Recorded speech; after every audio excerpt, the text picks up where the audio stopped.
दोस्तों, अब कहानी आगे। सतना विवाह केस भाग 2।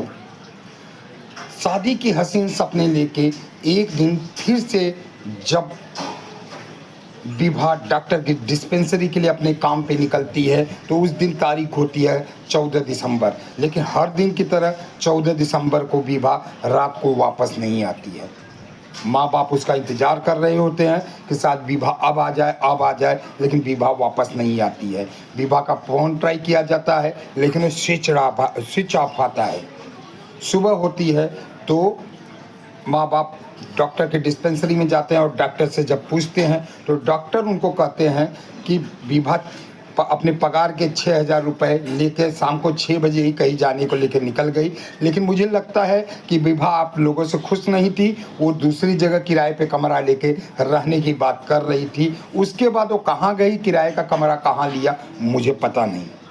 लेकिन आप लोग चिंता मत करिए, विवाह कुछ दिन के बाद वापस आ जाएगी।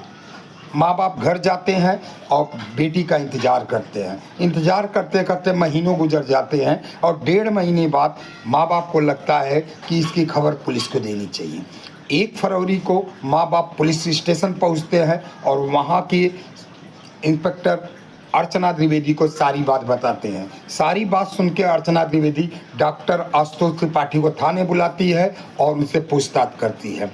पहले तो डॉक्टर त्रिपाठी बहुत कुछ बताने के लिए तैयार नहीं थे, लेकिन वो अपने बयान को बार बार बदल रहे थे।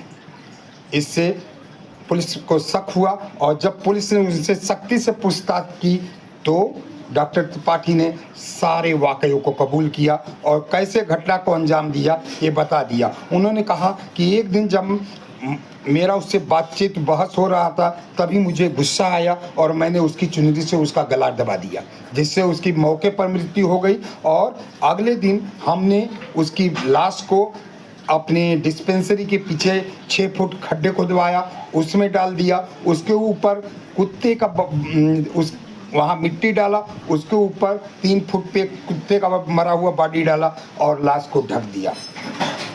डॉक्टर आशुतोष के कबूलनामे के बाद माँ बाप का हाल बुरा है। दोनों इस बात को लेकर सदमे में है कि मेरी बेटी का कसूर क्या था जिससे उसको मौत की सज़ा दी गई। फिलहाल डॉक्टर आशुतोष त्रिपाठी पुलिस की गिरफ्त में है।